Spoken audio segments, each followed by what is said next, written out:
Recorded at Equip HNA 2024 in Louisville, Kentucky. Here's your host, SiteOne trainer, Shawn Sandink. Hi, this is Shawn here with SiteOne Landscape Supply. Today at the Equip Expo in Louisville, Kentucky with Cindy Code of Project Evergreen. Welcome, Cindy. Well, thanks for having me. I am so glad you're here. I just would like to know a little bit about you before we get into Project Evergreen. What brought you into that world, into the green industry, into helping other people? What brought you to this place? What did you do before? Well, actually, just fresh out of college, Ohio University in Southern Ohio. Okay. I became a trade magazine editor. I was editor of Lawn and Landscape magazine. Gotcha. Many years. So I used to cut my dad always made us cut the grass. My sisters and I cut the grass at home. And then who knew I would end up writing about grass cutting. So is that what you went to school for? Journalism. You went to school for journalism. Yes. So you want to give a shout out to your alma mater? Where did you go to school? Ohio University. You went to Athens, Ohio. Go Bobcats. There you go. Go Bobcats.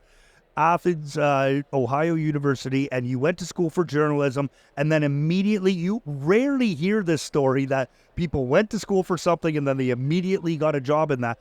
But so when you went to school for journalism, it could have been anything though. You could have got a job in travel, tourism, and cars, planes, but you happened to get a job in lawn and landscape, or did you seek to get a job in the green industry journalism? No, it just happened. I was always more of a newspaper reporter. Okay. My high school paper was a weekly paper. Right. And our college paper was a daily paper. And you worked for both of those during your time at those schools? So I was new since high school. I wanted to be, in journalism. Right. So, but, my dad convinced me that there was not much money to be made in newspaper journalism. Okay. So just, a friend of a friend introduced me to the owner of GIE Media. And, kind of the rest was history. I thought I'd be there for a few years and move on, but I stayed there for 20 years. You were 20 years with the job that you got coming right out of university. More or less. The same magazine. But you probably climbed in the ranks along the way. Right. I was editor and then publisher. So what took you from, and what was the name of that magazine again? Lawn and Landscape. Lawn and Landscape. And this magazine's still happening? I think I get it coming to my, do they have a digital version? Yes. Because I think it comes in an email every once in... Print and digital. Print and digital, lawn and landscape. You're there for 20 years. And then something moved you from there to Project Evergreen? Well, Project Evergreen was started in 2003, so I was still with the magazine. But a bunch of green industry, suppliers and end users, more or less, we were tired of preaching to the choir. On the pages of Lawn and Landscape, we were always talking about the benefits of healthy green spaces. Okay. But it's contractors and suppliers and dealers, all talking about the environmental, the economic, the lifestyle benefits of green spaces. Sure. But we're just talking to each other. So you're like a fish talking about the benefits of water. Exactly. And saying, hey, water's great. Yeah, we all know water's great. Water's blue. Yeah, it's blue. Water's could be wavy. Yeah, it's and you're going, man, there's got to be something more to life than this. Right. That's what was happening. Okay. Exactly. So it's 2003. Yes. Tell me the story. So there were, I don't want to name names because I'll forget all the names, but, they were just a bunch of like-minded people that thought it would be great to form an organization that would take our story, take our message outside of the industry, to the city council, to small businesses, to consumers. So instead of telling landscapers and lawn maintenance people that having a healthy lawn and being environmentally using environmentally stewardship principles and best practices. Instead of doing that, you wanted to tell people that might not be as familiar in the industry. Exactly. And how did that work out? Well, so this is 21 years Project Evergreen's been around. So it's had its ups and downs. It's really hard to and expensive to do, PR campaigns nationwide. Okay. So were you a volunteer first then in 2003, or did it start right away as a career? I was on the board. Den Gardner was the first executive director. Okay. He was a longtime industry person who's retired. So he took over as executive director, and he had a small staff. And so we, created messaging.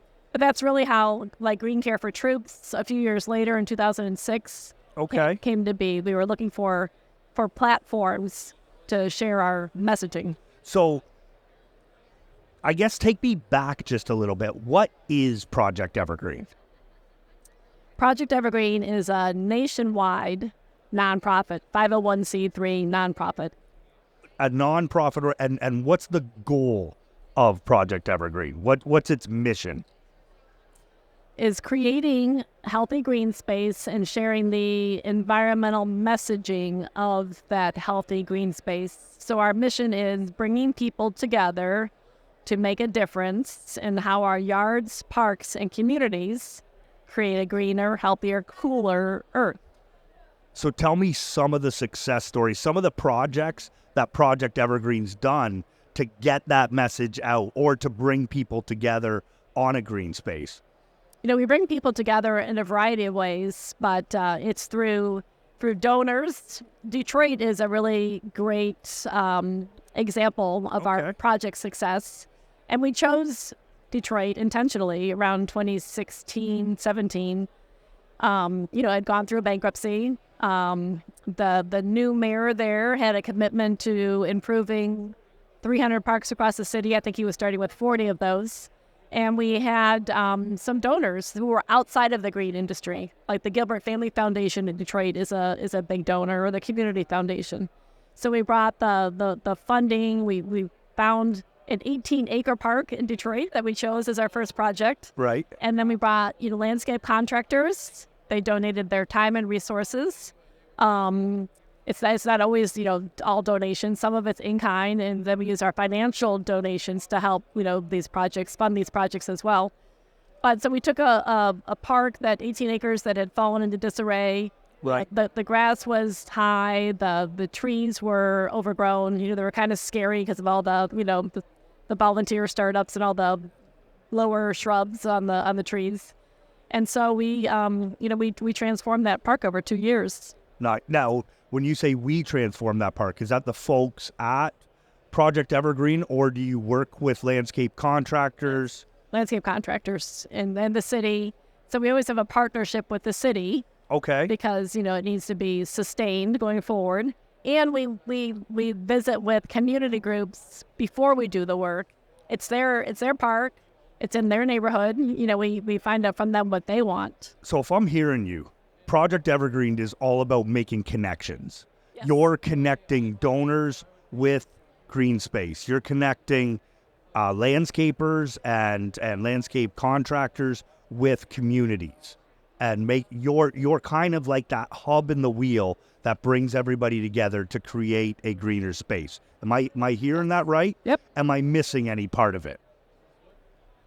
Because I'm sure there's more involved than the simple way I just said it. Well, I mean, that's a great way to summarize it and to explain it. But, it's just, it's a platform for not only creating that healthy green space. Right. It's also creating a platform for people to give back to their community. So the landscapers and the suppliers who participate, they're giving back to their community.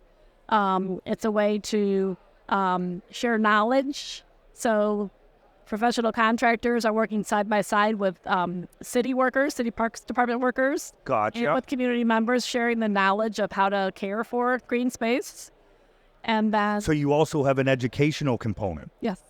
So do you get folks from within the landscape industry to provide that education, or is this people from Project Evergreen providing this education? How are you getting that education to the folks that need it? Well, it happens hands-on when we're out working side by side. Oh, of course. So you're doing this right. So let me get this right. So if you're rejuvenating a park, you would have a landscape contractor working right side by side with somebody from the community. Yep. That would want this education, and then be able that they would have the education now to continue maintaining the park or improving future parks. Yeah, and that they have an understanding, the community has an understanding of what it takes to, maintain it and how they can help protect it. They live in that community. And the city workers, they sustain it going forward. But it also, we've seen so many, like a ripple effect. So if we can bring a park back to a level playing field, right, then the city not only maintains it from there, but they also add more to it. Then they add gazebos, or they add new playground equipment, or new lighting. So it's taken on a life of its own that just keeps growing and augmenting the project that you had started. Now, are you in any other cities other than Detroit? Yep, we're all across the country. I mean, some of our give me a few examples of some of the cities. Provide a few shout outs to some parks out there, so some folks that are listening to us coast to coast can say, "Hey, that's in my neighborhood," or that they can connect with it. We've been in Phoenix. Okay. Going back to Phoenix next week. A few weeks ago, we were in New York City. We were in Staten Island. Right. We go there to a different borough every year in New York. We work with the New York City Parks Department, the Green Thumb Division. We've been in Raleigh, North Carolina, and Cleveland, Ohio, and oh my gosh, lots of places all over Florida. So we've done quite a few projects, and some are smaller. Some we get together with a variety of our board members may put together a special service project, with their company in an area. Okay. Yeah. So they can be of all shapes and sizes. They're not all 18-acre parks. Right. So I can imagine that would be one of the larger ones. So when it comes to rejuvenating a park, to what degree would sustainability and environmental stewardship take a hold on deciding as to how you're going to use that park? What materials would you use? Or is your primary purpose just, let's get this park cleaned up? Or is sustainability, doing the right thing for the environment, does that play a big part in how you develop these parks? Well, we use all the tools in the toolbox, to maintain that park and bring it back to those parks and bring it back to, that level playing field.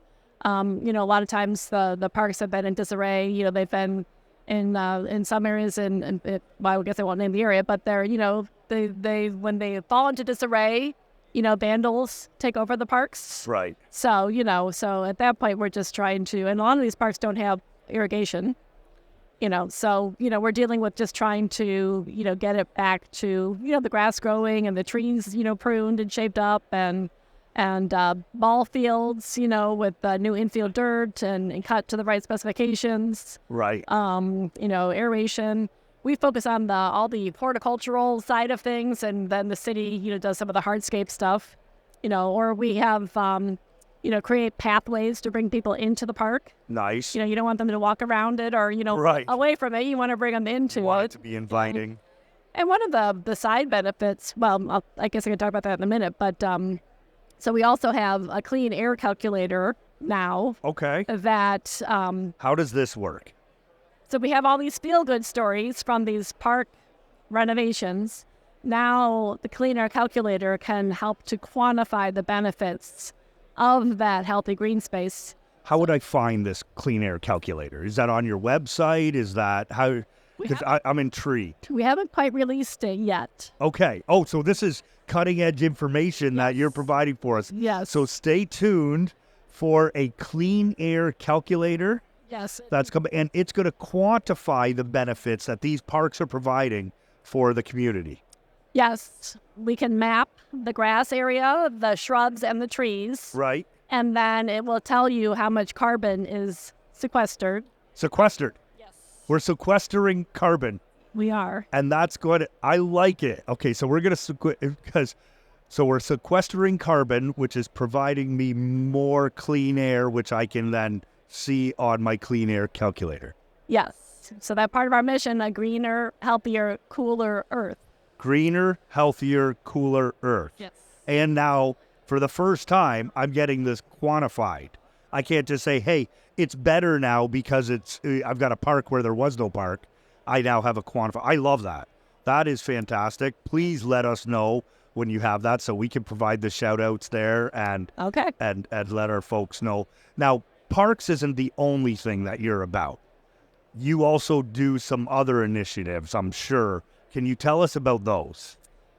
Correct. Our nationwide platform, Green Care for Troops. Green Care for Troops. Yes. That sounds Green Care for Troops. Tell me about Green Care for Green Troops. Care for Troops has been around for 18 years. 18 years. Yes. Okay. So it started. I feel so sorry that I am just hearing about it right now. 18 years this has been going. And how does it work? How do I get involved? So the service brings together volunteers. Better than 90% of our volunteers are professional lawn and landscape contractors. Okay. Brings those volunteers together with deployed military families. So if I'm a deployed military family, I could reach out to you and say, like, how do you know that there are which home has a deployed military family? You don't just drive up and down the street looking for grass that hasn't been cut in 2 weeks. Right. So there must be a way that somebody notifies you that a troop, that somebody's been deployed. Right. So we're in all 50 states.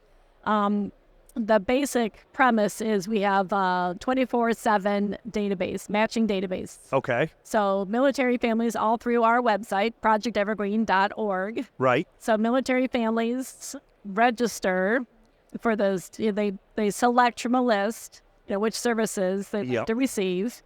They provide deployment papers. Okay. To show that they are in fact deployed. So they register. Volunteers register at the same website. So the volunteers being the landscape contractors, the lawn maintenance professionals, folks in the green industry like this, they would register as a volunteer. Correct. On one side. So again, you're just mastering the making connections. Exactly. So on one side, we've got these folks that are professionals in the green industry. On the other side, we've got these folks that are deployed troops and families of deployed troops. You're connecting these. Take me from there. What happens? Well, the volunteer can decide, which services, but then how many families they can work with. Okay. How far they're willing to travel. Okay. So there's some parameters that they can select within. Correct. So then when they're registered, if there is a match, so if there's a military family that meets the qualifications that they selected, then the military family is notified with the name of the volunteer. We don't release any military family information to the volunteers. Okay. So, but the volunteer is notified there's a match. Right. And then the military family is, calls the volunteer and sets up.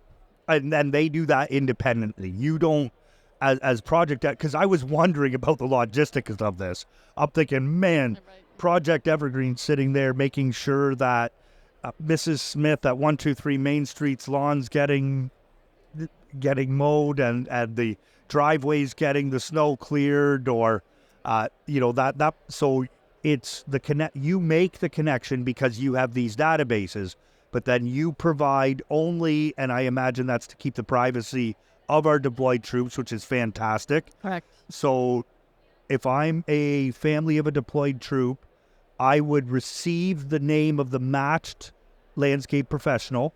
I would contact them and say, hey, heard you're part of Project Evergreen. My partner is deployed into service. Are you still able to, how do I make this not awkward? What do you have is it a website click that I can do then, or? No, so once there's a match, then the military family receives an email, letting them know with that information. The volunteer receives an email as well, and we send that email out multiple times, to make sure that they do see it. And then the military family. So we have 3 program managers that cover the entire country. So they're in contact with our volunteers and our military families. That's what they do, full-time jobs. And so if this is just fascinating. If the military family doesn't hear from the volunteer, then that military family calls their program manager, or a volunteer may not hear from the family. So there's a lot of dialogue taking place between our office and. Do you notice there's that stumbling block more often, or is this a rare case that they've made a connection but somebody isn't performing the tasks that they said they were going to do? It's not that frequent. Sometimes people just haven't gotten to, too many emails, didn't see it, or, Sure.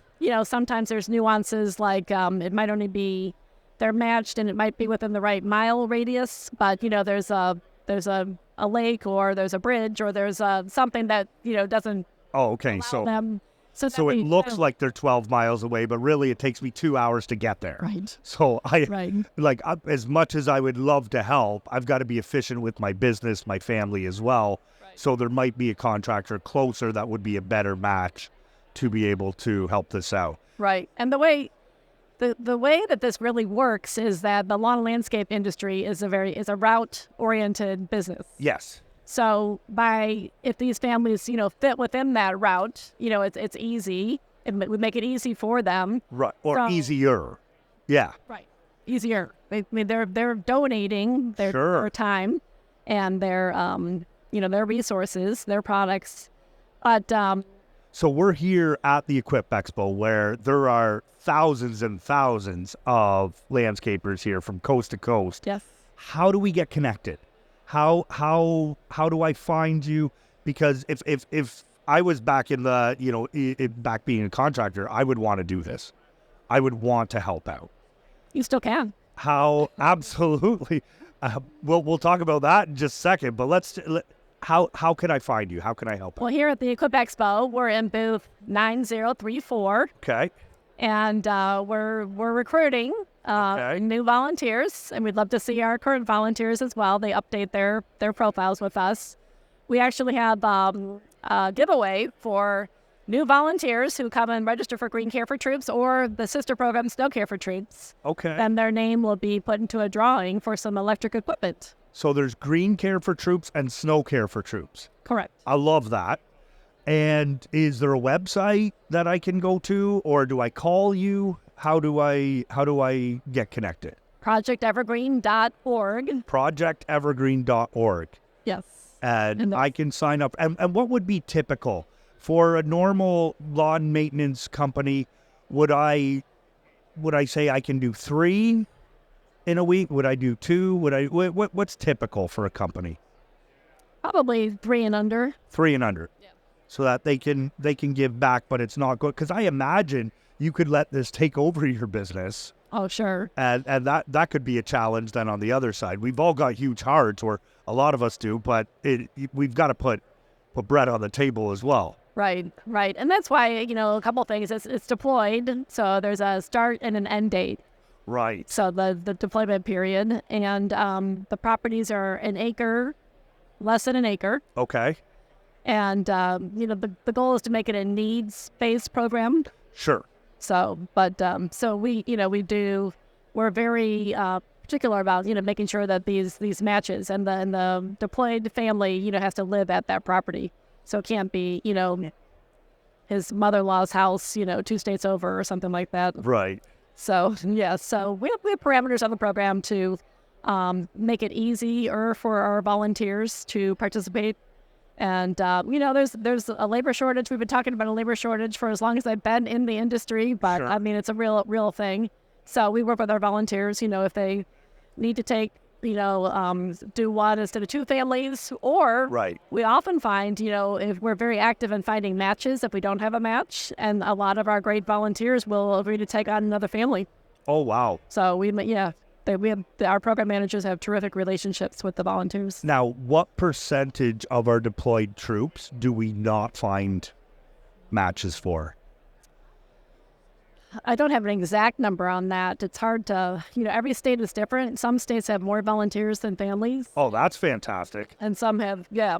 So where we have more volunteers and not enough families, we try Do to. they fight over the troops then and say, hey, I get to do this lawn? No, I'm doing it. Or does one do it 1 week and the other do it the next week type of thing? How does this work? No, I mean, one volunteer is matched with that family for that length. And, states are big. So, they may not all be in that same area. But we've coordinated, we've kind of done weekend events. Okay. Where if we have a high concentration of families, we might work with a state association and bring together landscapers to take care of, 5 properties in one weekend. Or, sometimes a volunteer will, if they can't sign up for a full length of deployment. They might just agree to do a fall cleanup, for one family. So there's little nuances, to the program that it's all about helping the military families. And then also volunteers, when they sign up, they want to help. Right. So we want to make sure they get that good feeling, of helping somebody. Have you ever had one go wrong? Think of a situation where it just went bad. Something went sideways. You got a call.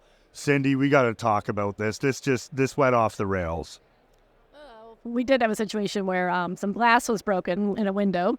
Okay. So that got a little complicated. But no, Then everybody goes into cover yourself mode, and who's going to pay for this window? Who's going to fix this? Who's going to repair it? Exactly. Did anybody get hurt? No. Okay. Nobody's Okay. ever gotten hurt. Safety's priority one. Right. So as long as that, but there's got to be worse than a broken window. No, I mean, Like every grade school boy with a bat and a ball has broken a window. Good point. No, we've been very, very fortunate, that things have gone smoothly, other than, not helping as many military families as we'd like to help. Oh, that's fair. Well, Cindy, I just want to thank you for taking the time to share with us today.